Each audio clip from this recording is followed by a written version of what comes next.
السلام علیکم ورحمۃ اللہ وبرکاتہ۔ اللہ تعالیٰ نے ہر مسلمان مرد و عورت پر زندگی میں ایک مرتبہ اس پر حج فرض فرمایا ہے، جس کے پاس اہلیت ہو، یعنی جس کے پاس طاقت ہو، اتنا مال ہو کہ وہ وہاں پر جا کر آ سکتا ہو، اور اس سے ذرا زائد مال ہو تو اس پر اللہ تبارک و تعالیٰ نے حج کو فرض کیا ہے۔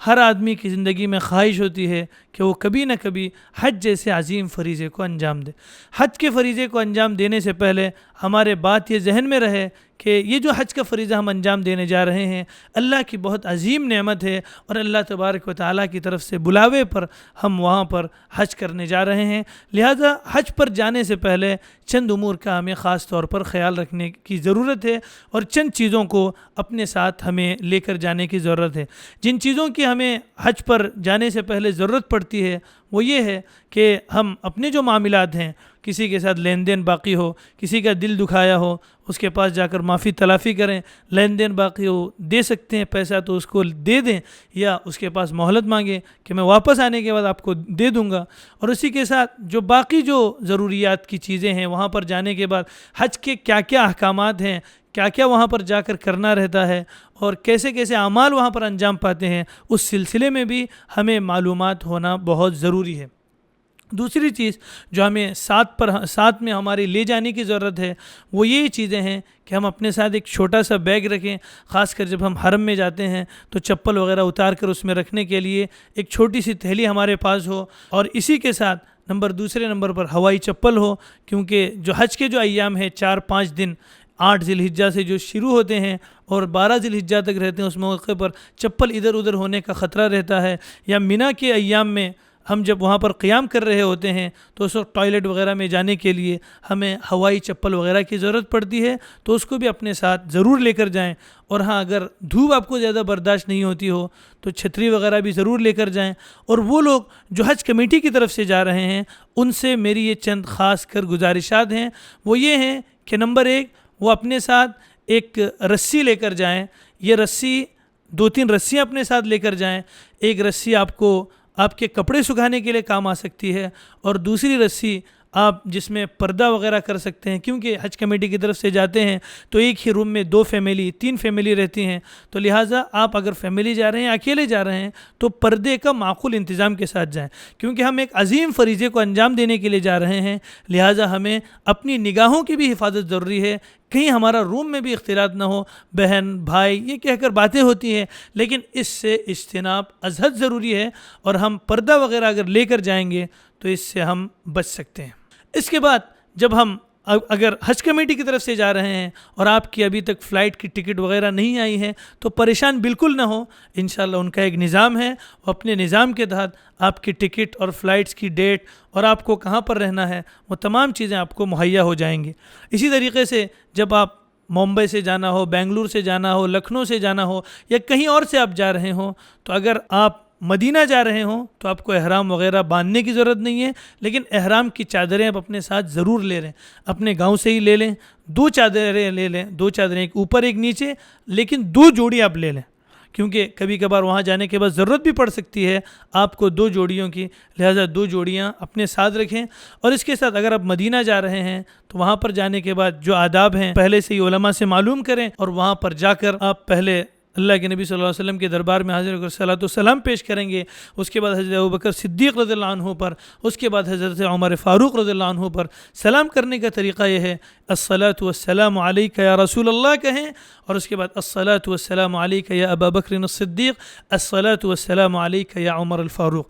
اس سلسلے میں جب یہاں پر سلام پیش کرنے کے لیے جا رہے ہوتے ہیں تو بہت سے لوگوں کو ایسے کرتے دیکھا گیا ہے کہ وہ کیمرہ ہاتھ میں لیے اپنے گھر والوں کو دکھاتے رہتے ہیں۔ دکھانے کی کوئی ضرورت نہیں ہے، لائف وہاں پر چل رہا ہوتا ہے، لائف میں تمام چیزیں آپ کو دکھائی دیتی ہیں۔ آپ اپنی سلام میں کسی دوسرے کو خلل کیوں کرتے ہیں؟ باتیں ہو رہی ہیں، اللہ کے نبی صلی اللہ علیہ وسلم کو صلاۃ و سلام پیش کر رہے ہیں اور یہاں پر باتیں ہو رہی ہیں، ویڈیو دکھا رہے ہیں وغیرہ وغیرہ۔ ان تمام چیزوں سے ہمیں اجتناب کرنے کی ضرورت ہے۔ مدینہ طیبہ، مسجد نبوی میں ایک جگہ ہے جسے ریاض الجنہ کہتے ہیں، اس کے لیے آپ کو پرمٹ نکالنا رہتا ہے۔ آپ وہاں پر جانے سے پہلے پرمٹ نکالیں، یا وہاں پر جانے کے بعد اگر آپ کے معلم سے بات ہوتی ہو تو معلم آپ کو وہاں پر لے کر جائے گا، اور آپ کا جو ویزا نمبر وغیرہ ہے اس کے ذریعے سے آپ آن لائن پرمٹ بھی وہاں جانے کے لیے نکال سکتے ہیں۔ وہاں جا کر آپ دعائیں کریں، 2 رکعت نماز پڑھیں۔ یہ جو ریاض الجنہ کا حصہ ہے یہ جنت کا ایک ٹکڑا ہے،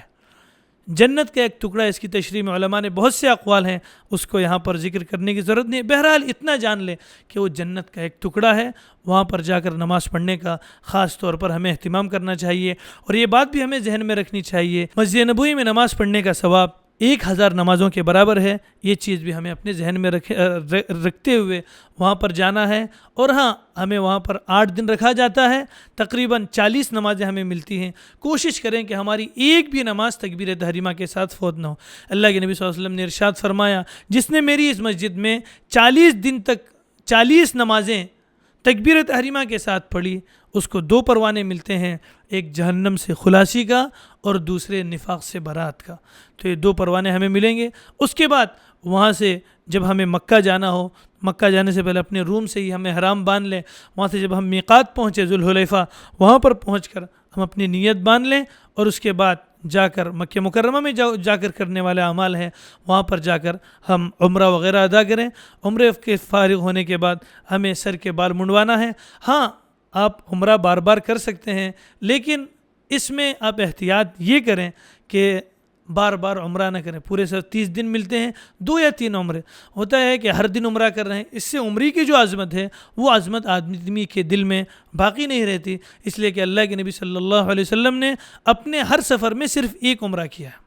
تو لہٰذا اس بات کا بھی ہمیں خاص طور سے خیال رکھنے کی ضرورت ہے۔ اگر آپ یہاں سے سیدھا مکہ مکرمہ جا رہے ہیں تو آپ کو اپنے گھر سے آپ احرام باندھ سکتے ہیں، یا آپ احرام باندھ سکتے ہیں، یعنی جو 2 چادریں پہننے کی ہیں وہ 2 چادریں آپ اپنے گھر سے پہن سکتے ہیں، یا آپ ایئرپورٹ میں جا کر بھی پہن سکتے ہیں۔ پہننے سے پہلے ہمیں غسل کرنا ہے، اور اس کے بعد عطر ہمارے پاس ہو تو عطر کو اپنے بدن پر ملنا ہے۔ خیال رہے کہ احرام پر ہم عطر نہ ملیں۔ اس کے بعد ہم 2 رکعت سنت نماز پڑھیں گے۔ اب تک ہمیں نیت نہیں کرنا ہے، اس لیے کہ ہو سکتا ہے فلائٹ میں تاخیر ہو جائے، فلائٹ میں دیر ہو جائے، لہٰذا احتیاط کا پہلو اسی میں رکھیں کہ ہم فلائٹ میں بیٹھنے کے بعد نیت کریں، اور نیت کے فلائٹ میں بیٹھنے کے بعد ہم نیت کر سکتے ہیں، یا پھر جب وہاں پر اعلان ہوگا کہ میقات یلملم آ چکا ہے، یلملم کا میقات آ چکا ہے، اس وقت بھی ہم نیت کر سکتے ہیں۔ احتیاط اسی میں ہے کہ ہم فلائٹ میں بیٹھنے کے بعد، فلائٹ اڑان بھرنے کے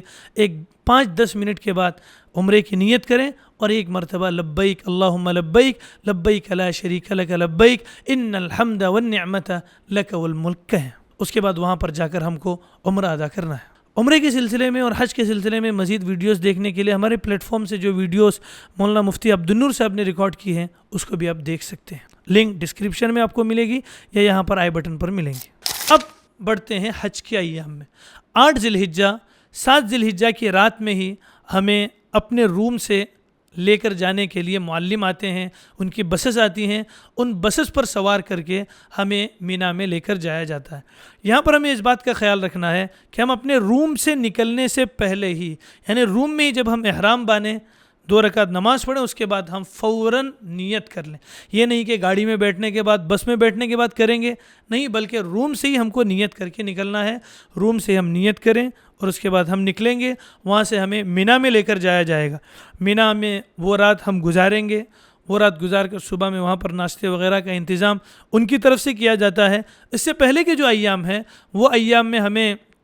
ناشتہ وغیرہ اور کھانے پینے کا انتظام حج کمیٹی کی طرف سے جانے والوں کو خود کرنا پڑتا ہے، پرائیویٹ لے کر جانے والے وہ انتظام ان کو کر کے دیتے ہیں۔ لیکن جب ہم مینا میں پہنچیں گے تو یہاں پر ہمیں کھانا وغیرہ دیا جاتا ہے۔ مینا کے ٹینٹ، ایک ٹینٹ میں 300 آدمی، 350 آدمی کو 300 آدمیوں کو رکھا جاتا ہے۔ یہاں پر 3-4 دن رہنے ہیں، لہٰذا اس میں زیادہ جھگڑا ہمارے ہاتھوں سے نہ ہو، ہم جھگڑا نہ کرنے والے ہوں، کیونکہ یہی ایام ہے جو حج کے ایام ہیں۔ خاص کر ان ایام میں دیکھا یہ گیا ہے کہ جن کو غصہ نہیں آنے والا ہوتا ہے وہ ان ایام میں غصہ کرنے لگ جاتے ہیں، یعنی جن کی طبیعت میں غصہ ہوتا ہے ان کو غصہ ہوتے ہوئے نہیں دیکھا گیا ہے، بلکہ جن کو غصہ نہ آتا ہے ان کو اچانک سے غصہ آ جاتا ہے، لہٰذا اس سلسلے میں احتیاط کریں۔ بوڑھے وغیرہ رہتے ہیں تو اس سلسلے میں ہم احتیاط کا پہلو اختیار کرتے ہوئے ان تماموں کا خیال رکھیں۔ چھوٹی چھوٹی جگہیں رہتی ہیں، آپ کو آپ ایک ہی آدمی کے سونے کے لیے نہیں مجھے بڑے بڑے چاہیے، دو دو چاہیے، اس سلسلے میں ہمیں ذرا سا وہاں پر قربانی دینی پڑے گی، حج کا سفر ہے اس لیے۔ اس کے بعد ہم احرام میں ہی مینا میں 8 کا پورا دن وہاں پر گزار کر 8 کے دن عشاء کے بعد وہ ہمیں لے کر جائیں گے، لے کر ہم کو عرفات جائیں گے۔ عرفات میں وہ رات ہم گزاریں گے، وہ رات گزار کر صبح کا پورا دن ہمیں اللہ کی عبادت میں گزارنا ہے۔ اگر اللہ نے آپ کو طاقت دی ہو اور آپ نوجوان ہو تو آپ مسجد نمیرہ جا سکتے ہیں۔ صبح 7 بجے سے پہلے اگر آپ جاتے ہیں تو آپ کو مسجد نمیرہ کے اندر جگہ مل جاتی ہے، لیکن جانے سے پہلے اس بات کا خیال رکھیں کہ اپنا جو لوکیشن ہے، آج کل نیا ٹیکنالوجی کا دور ہے، اپنا لوکیشن سیو کریں اور جس جگہ سے آپ جا رہے ہیں اس کی پوری چیزیں نوٹ کر کے جائیں، ورنہ غائب ہونے کا خطرہ زیادہ رہتا ہے۔ لیکن آج کے اس دور میں ٹیکنالوجی کا دور ہے، میپ وغیرہ برابر سے سیو کر کے جائیں۔ 7 بجے سے پہلے اگر آپ جائیں گے تو آپ کو مسجد نمیرہ کے اندر جگہ مل جائے گی، وہاں پر جا کر پڑھیں۔ یہ عبادت کا دن ہے۔ اللہ کے نبی صلی اللہ علیہ وسلم نے فرمایا الحج عرفہ، حج نام ہی عرفے کا دن ہے۔ اس دن دعا مانگے، خوب دعائیں مانگے، خاص کر جب زوال ہو جائے، زوال ہونے کے بعد سے عصر کا مغرب تک کا جو وقت ہے، اس وقت ہم خوب کثرت سے اللہ تبارک و تعالیٰ سے دعائیں مانگے، کثرت سے مانگے، اور یہ بات جان لیں جب عرفہ کے دن میں آپ ہوں کہ آپ آج کے دن اپنے ماں کے پیٹ سے پیدا ہوئے،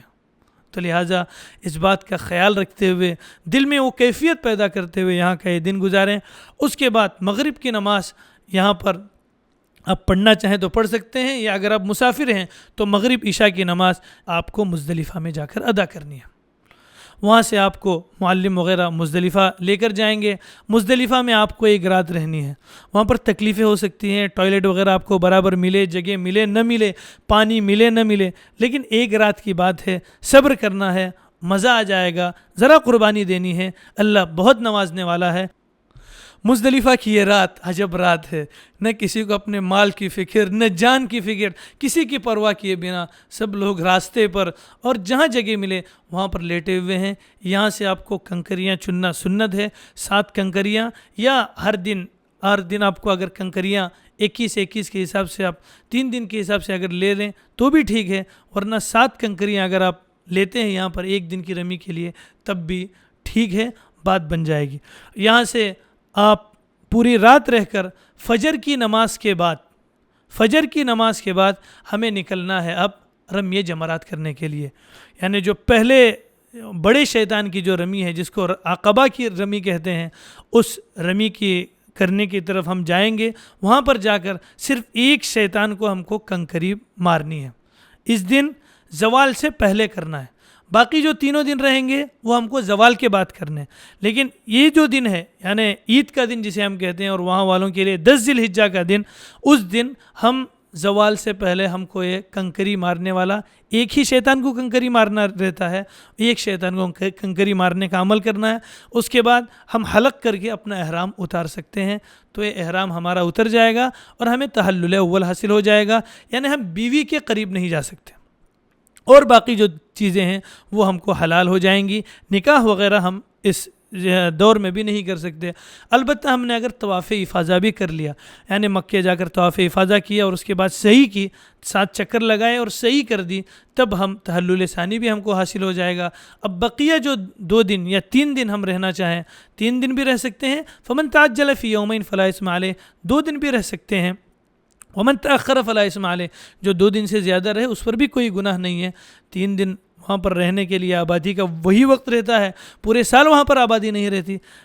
تو 3 دن وہاں پر رہنے کی کوشش کریں، اور 3 دن جو وہاں پر عمل کرنے کا ہے وہ عمل یہ ہے کہ تینوں شیطان کو جا کر 7 کنکریاں وہاں پر جا کر ہمیں رمی کرنی ہے، مار کر آنا ہے۔ اور اس دوران خاص خیال رکھیں کوئی دوسرا کام نہیں ہوتا، غیبت وغیرہ اسی ٹائم پہ بہت ہوتی ہے، مینا کے جب ٹینٹ میں لوگ موجود ہوتے ہیں، تو لہٰذا اس سے حتی المقدور ہم بچنے کی کوشش کریں۔ اس کے بعد